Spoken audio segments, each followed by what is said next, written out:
Em 1927, o grande filósofo analítico Bertrand Russell, um dos mais importantes pensadores do século XX, deu uma palestra intitulada Por que não sou cristão? E ele aborda alguns dos argumentos clássicos a favor da existência de Deus, refutando-os, assim como alguns problemas éticos da religião na sociedade. E é isso que a gente vai ver no vídeo de hoje.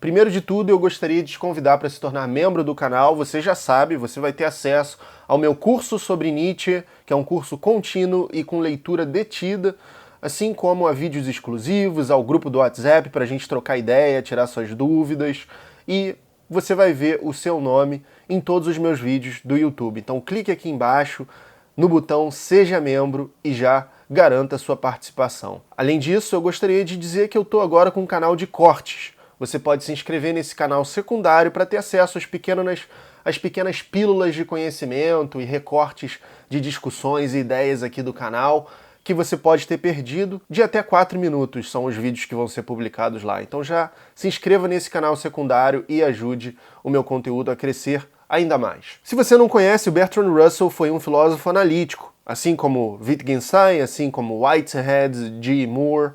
São pensadores que acreditavam que o conhecimento filosófico deveria se assentar na análise lógica da linguagem.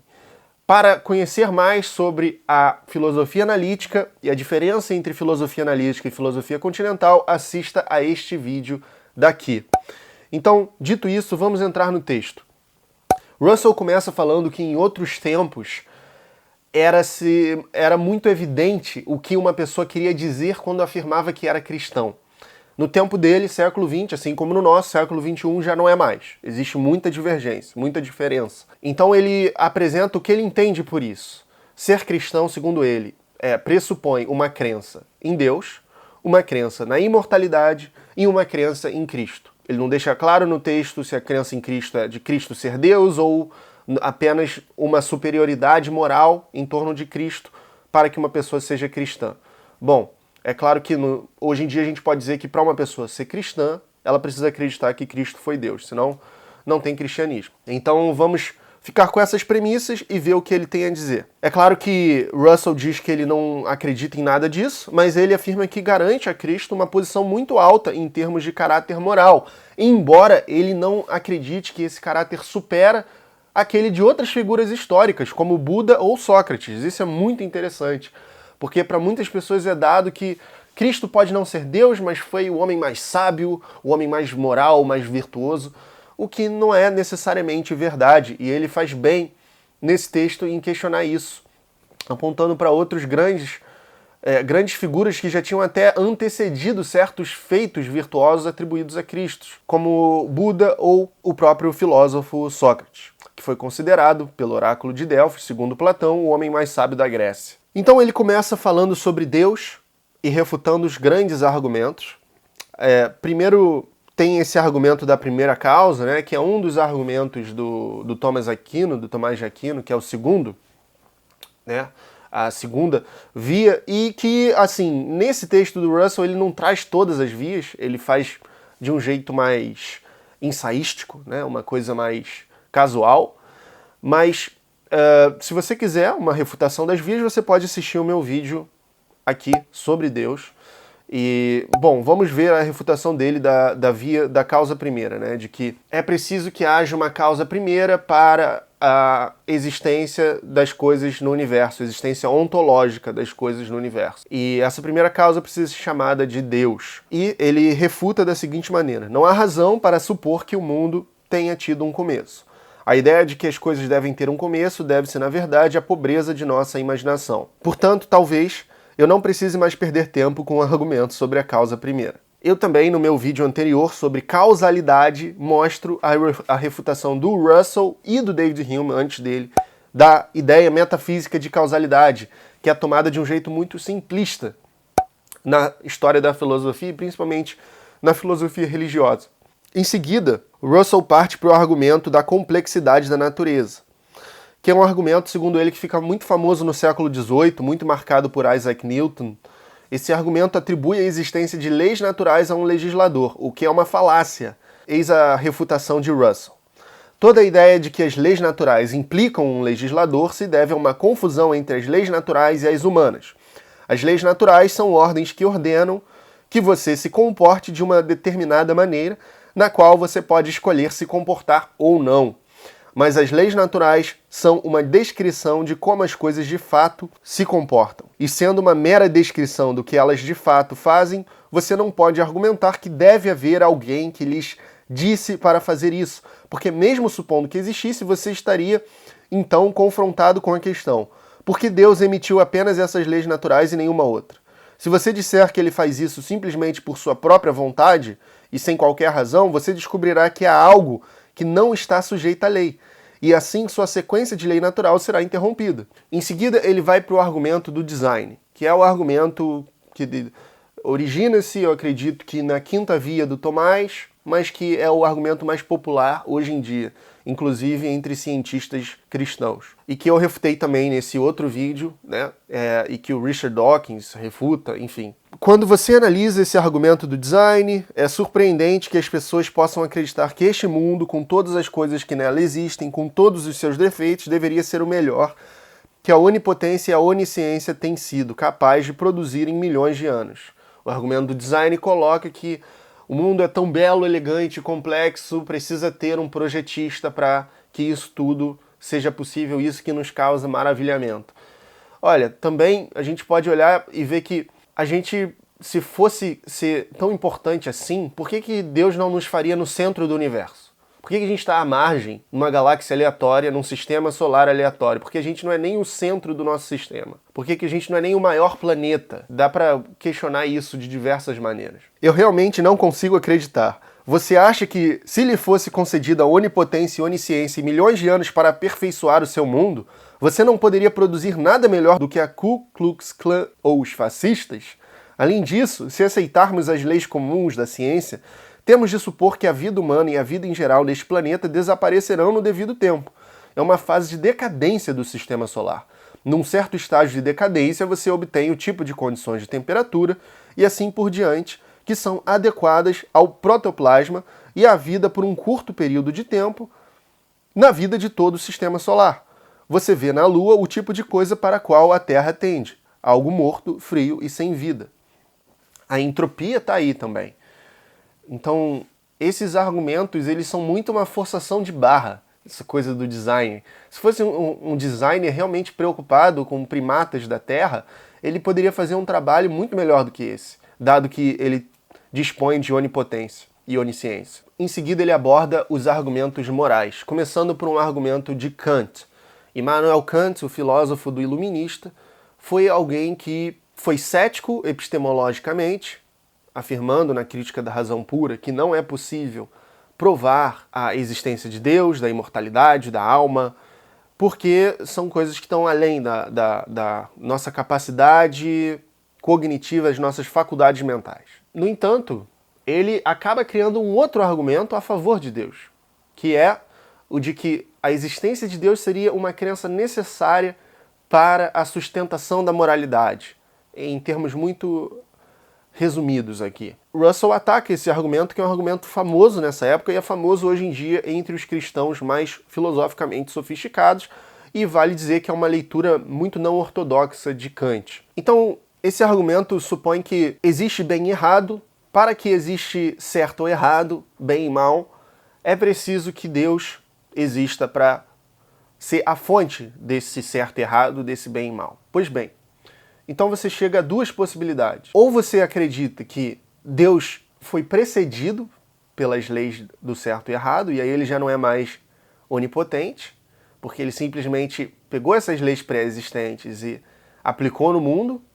Ou então você acredita que essas leis provêm de Deus, não tendo diferença para ele, o certo e o errado. Nas palavras de Russell, Kant, como eu disse, inventou um novo argumento moral para a existência de Deus. Se você tem certeza de que existe uma diferença entre o certo e o errado, então você está nesta situação.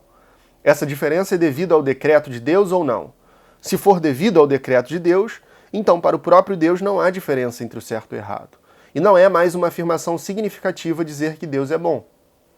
Se você vai dizer, como fazem os teólogos, que Deus é bom, você deve então dizer que o certo e o errado têm algum significado que é independente do decreto de Deus, porque os decretos de Deus são bons e não maus, independentemente do mero fato de que ele os fez. Se você vai dizer isso, você terá então que dizer que não foi apenas através de Deus que o certo e o errado surgiram, mas que eles são, em sua essência, logicamente anteriores a Deus.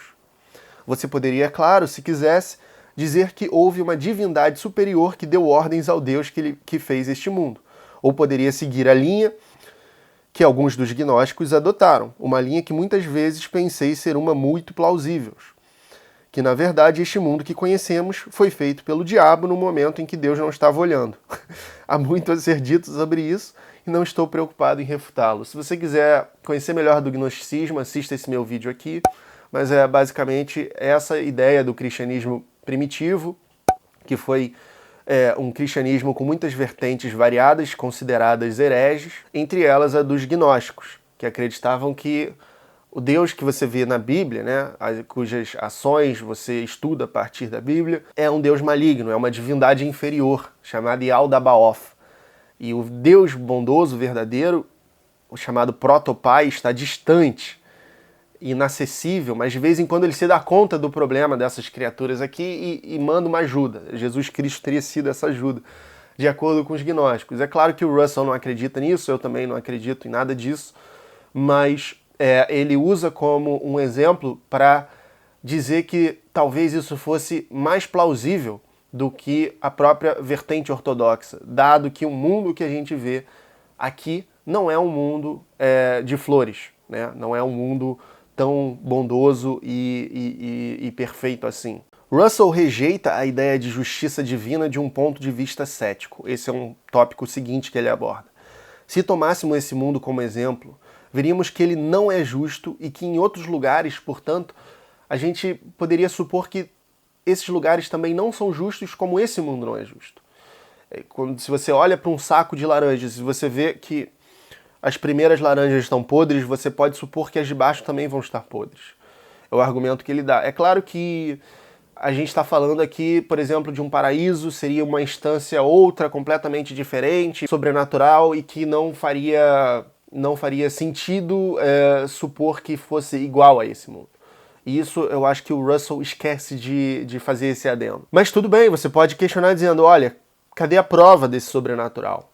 Porque tudo que a gente conhece é como é aqui. Os outros planetas, a gente consegue estudá-los com o nosso conhecimento científico sobre o universo, assim como a gente estuda a Terra. Então cadê a prova de que existe essa outra instância sobrenatural em que as coisas são diferentes? Então, até que isso seja apresentado, eu vou supor que todos os outros lugares do universo dispõem das mesmas leis, do mesmo conhecimento que a gente pode obter a partir dessas leis com a ciência. Segundo Russell, as pessoas acreditam em Deus geralmente por dois motivos. A doutrinação desde a infância e o desejo por um conforto, por uma segurança na vida. E em seguida ele aborda o caráter de Cristo. Como eu disse, ele não pensa que Cristo tenha sido o mais sábio ou melhor dos homens. Ele afirma: concordo com Cristo muito mais do que os cristãos professos. Não sei se conseguiria ir com ele até o fim, mas poderia ir com ele muito mais longe do que a maioria dos cristãos professos consegue. Isso é muito interessante.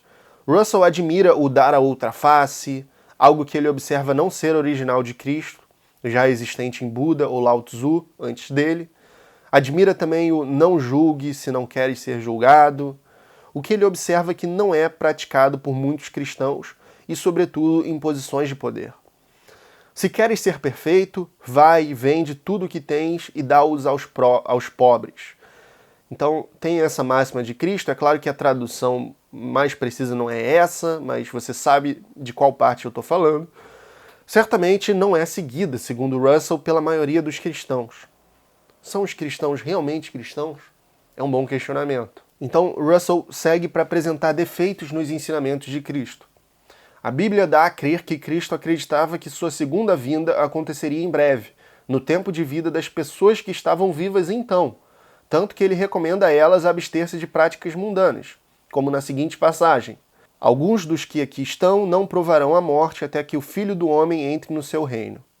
Ou, não pense no amanhã. Isso claramente mostra que ele não era o mais sábio, porque essa segunda vinda não aconteceu no tempo que ele estava esperando. O problema moral. Russell diz que conheceu pessoas em seu tempo que abstinham-se de regar plantas do jardim e afazeres importantes do dia a dia por conta dessa crença.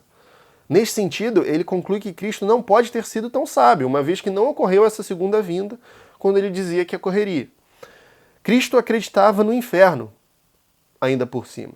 E qualquer pessoa que seja profundamente interessada no bem humano não acreditaria em punição eterna. A pregação do inferno elimina do pregador o estatuto da bondade superlativa, assim como criticamos pastores radicais de hoje em dia. E atenção à seguinte observação perspicaz de Russell. Você não encontra, por exemplo, essa atitude em Sócrates. Você o acha bastante brando e educado com as pessoas que não o ouviam. E é, na minha opinião, muito mais digno de um sábio seguir essa linha do que seguir a linha da indignação. O Cristo da Bíblia causa temor psicológico nas pessoas. Existe, é claro, o texto familiar sobre o pecador contra o Espírito Santo. Todo aquele que falar contra o Espírito Santo não lhe será perdoado, nem neste mundo, nem no mundo vindouro. Esse texto causou uma quantidade indescritível de miséria no mundo, pois todos os tipos de pessoas imaginaram que cometeram o pecado contra o Espírito Santo e pensaram que isso não lhes seria perdoado, nem neste mundo, nem no mundo vindouro. Eu realmente não acho que uma pessoa com um grau adequado de bondade em sua natureza teria colocado medos e terrores desse tipo no mundo. O Cristo dos Evangelhos diz o seguinte: afastem-se de mim, malditos, para o fogo eterno. Ele continua: e estes irão para o fogo eterno. Então ele diz novamente: se a tua mão te escandaliza, corta.